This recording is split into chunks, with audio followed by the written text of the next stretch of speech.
So welcome back to my channel Muhammad Dendi. Kali ini gue akan membahas tentang struktur organisasi di Angkatan Darat Republik Indonesia. So sebagai angkatan bersenjata Indonesia, Angkatan Darat tentu memiliki hati dan tempat di masyarakat Indonesia ya. Selain sebagai organisasi yang paling dipercaya masyarakat saat ini, Angkatan Darat tentu memiliki susunan organisasi yang cukup tertata rapi ya, dimana tongkat komando Angkatan Darat itu jelas ya. So kali ini gue akan ngebahas apa sih itu Kodim, Korem, dan Kodam ya. Gue akan membahas teritori wilayah yang ada di Angkatan Darat. So jangan skip video ini dan tetap nonton channel gue, dan thank you.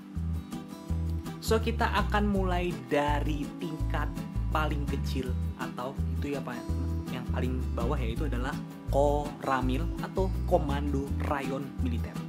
So, Komando Rayon Militer atau biasa disebut dengan Koramil adalah satuan teritorial pada tingkat kecamatan dan merupakan bagian dari Tentara Nasional Indonesia Angkatan Darat yang langsung berhubungan dengan pejabat dan masyarakat sipil.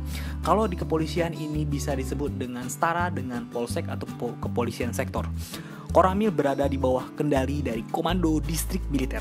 Pemimpin Komandan Rayon Militer atau Danram atau Koramil, yaitu Danramil dengan pangkat mayor atau kapten, dan seorang bintara tinggi untuk jabatan komandan pos Ramil atau dengan pangkat Peltu atau Pelda. So Koramil memiliki tugas pokok dalam upaya pertahanan keamanan. Tentara Nasional Indonesia menganut doktrin sistem pertahanan keamanan rakyat semesta yang merupakan upaya pengerahan seluruh kekuatan nasional untuk menjamin kelangsungan hidup bangsa dan negara.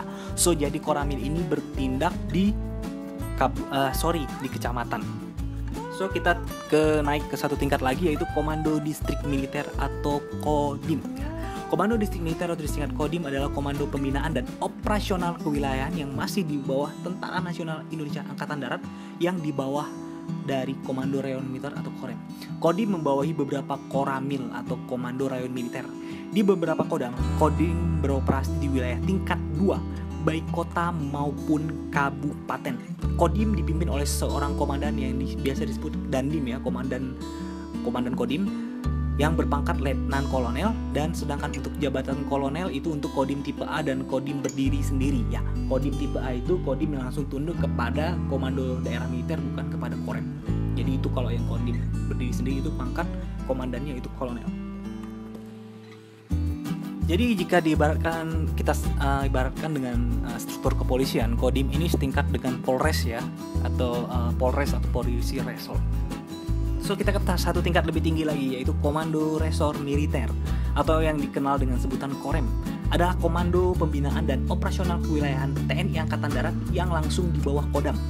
Korem membawahi beberapa Kodim atau Komando Distrik Militer, satuan pendukung seperti polisi militer, seni bangunan, pembekalan angkutan atau backang, peralatan, perhubungan, kesehatan, dan lainnya.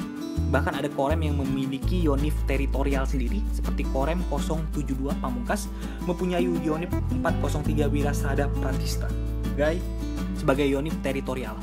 Biasanya Korem dipimpin oleh seorang komandan resor militer yang disebut dengan Danrem dengan pangkat Brigjen TNI untuk tipe A, dan kolonel untuk Korem tipe B. Ya, Korem tipe A sebagai contoh adalah Korem Pekanbaru, yaitu karena membawahi provinsi, dan Korem tipe B itu yang biasanya tidak membawahi satu provinsi. Oke, kita naik satu tingkat lagi ke atas, yaitu ke Kodam ya. Kodam itu adalah komando utama tempur daerah yang paling tinggi tingkat provinsi, bahkan beberapa provinsi ya. Daerah militer atau disingkat dengan Kodam adalah komando utama pembinaan dan operasional kewilayahan TNI Angkatan Darat. Kodam merupakan kompartemen strategis yang memiliki tugas pokok menyelenggarakan pembinaan kesiapan operasional atas genap komandonya dan operasi pertahanan aktif di darat sesuai dengan kebijakan Panglima TNI. Sebuah Kodam dipimpin oleh seorang Panglima Kodam yang disingkat dengan Pangdam yang berpangkat Mayor Jenderal atau Maijen TNI. Ya, kalau di kepolisian kita ibaratkan setara dengan Kapolda ya. Kekuatan Kodam itu terdiri dari ya itu tadi Komando Resor Militer atau Korem yang membawahi lagi Komando Distrik Militer dan membawahi lagi Komando Rayon Militer atau Koramil. Yang membawahi di bawah Koramil ada namanya Bintara Pembina Desa atau Babinsa. Kodam juga mengemban tugas dalam penyelenggaraan pendidikan, pembentukan dan pengembangan tingkat Tamtama dan Bintara yang operasionalnya dilangsungkan oleh Resimen Induk Daerah Militer. So Kodam itu mungkin tidak seperti di kepolisian ya, setiap Polda itu membawahi suatu provinsi. Tapi kalau Kodam ini di Indonesia ini saat ini ada 15 Kodam yang tersebar di seluruh Republik Indonesia. Dan ada beberapa Kodam yang membawahi sekitar 3 atau 4 bahkan sampai 5 provinsi ya. Jadi itu tadi tentang tingkatan dari teritori wilayah dari Tentara Nasional Indonesia Angkatan Darat. Oke, terima kasih yang udah nonton channel gue, dan jangan lupa subscribe, dan assalamualaikum warahmatullahi wabarakatuh, dan jaya selalu untuk Republik Indonesia.